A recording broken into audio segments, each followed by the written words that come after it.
Sang Kuryang sangat marah dan sakit hati dengan perlakuan ibunya itu. Menurutnya ibunya lebih menyayangi si Tumang dibandingkan dirinya.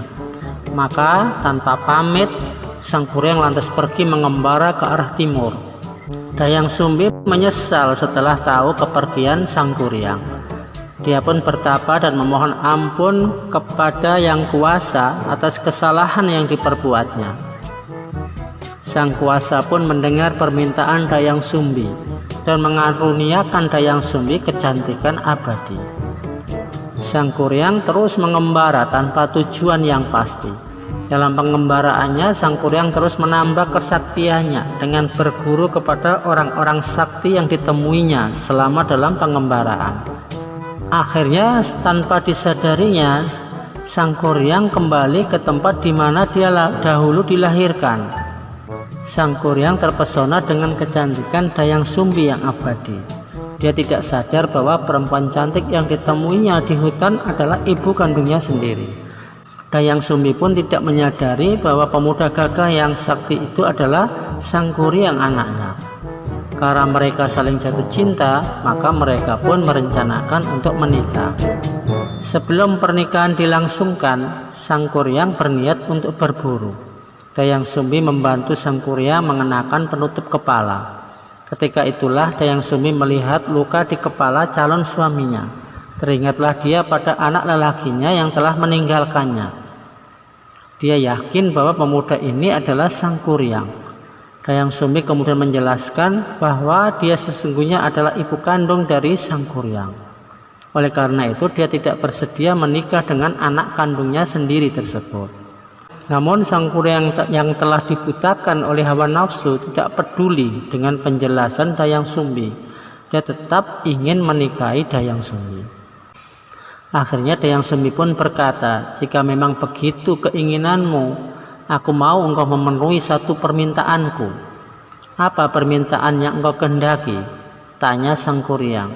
Dayang Sumbi pun mengajukan syarat yang luar biasa berat, yaitu dia ingin Sungai Citarum dibendung untuk dibuat danau, dan di dalam danau itu ada perahu besar. Semua itu harus dapat engkau selesaikan dalam waktu 1 malam, ucap Dayang Sumbi. Sebelum fajar terbit, kedua permintaanku itu harus telah selesai engkau kerjakan. Tanpa ragu, Sang Kuryang pun menyanggupi permintaan tersebut. Sang Kuryang segera bekerja mewujudkan permintaan Dayang Sumbi. Pertama-tama dia menebang pohon besar untuk dibuatnya sebuah perahu. Cabang dan ranting pohon yang tidak dibutuhkan ditumpukkan.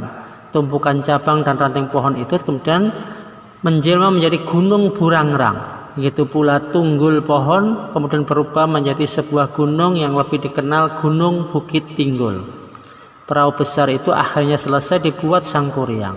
Pemuda sakti itu pun lantas berniat membendung aliran Sungai Citarum yang deras untuk dibuatkan sebuah danau. Sang Kuryang kemudian memanggil para makhluk halus untuk membantunya mewujudkan permintaan Dayang Sumbi. Semua yang dilakukan Sang Kuryang diketahui oleh Dayang Sumbi. Akhirnya dia cemas dalam hatinya karena melihat pekerjaan Sang Kuryang sebentar lagi selesai. Maka dia berniat untuk menggagalkan pekerjaan Sang Kuryang. Dia pun memohon pertolongan dari Yang Maha Kuasa. Setelah berdoa, Dayang Sumbi mendapatkan petunjuk. Dayang Sumbi lantas menebarkan buih rahrang atau kain putih hasil tenunan. Dia juga memaksa ayam jantan berkokok di saat waktu masih malam. Para makhluk halus sangat ketakutan ketika mengetahui fajar telah tiba. Mereka pun berlarian dan menghilang ke segala penjuru. Mereka meninggalkan pekerjaannya membuat danau dan perahu yang belum selesai. Sang Kuryang pun sangat marah. Dia merasa Dayang Sumbi telah berlaku curang kepadanya. Dia yakin bahwa fajar sesungguhnya belum tiba. Maka dengan kemarahan tinggi, Sang Kuryang lantas menjebol bendungan Sang Hyang Tikoro.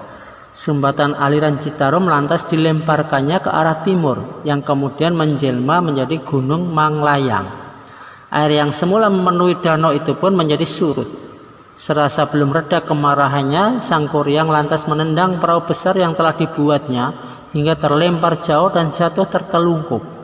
Menjelmalah perahu besar itu menjadi sebuah gunung yang kemudian disebut Gunung Tangkuban Perahu. Namun kemarahan sang kuryang belum reda. Dia tahu semua itu sesungguhnya adalah siasat dari Dayang Sumbi untuk menggagalkan pernikahannya.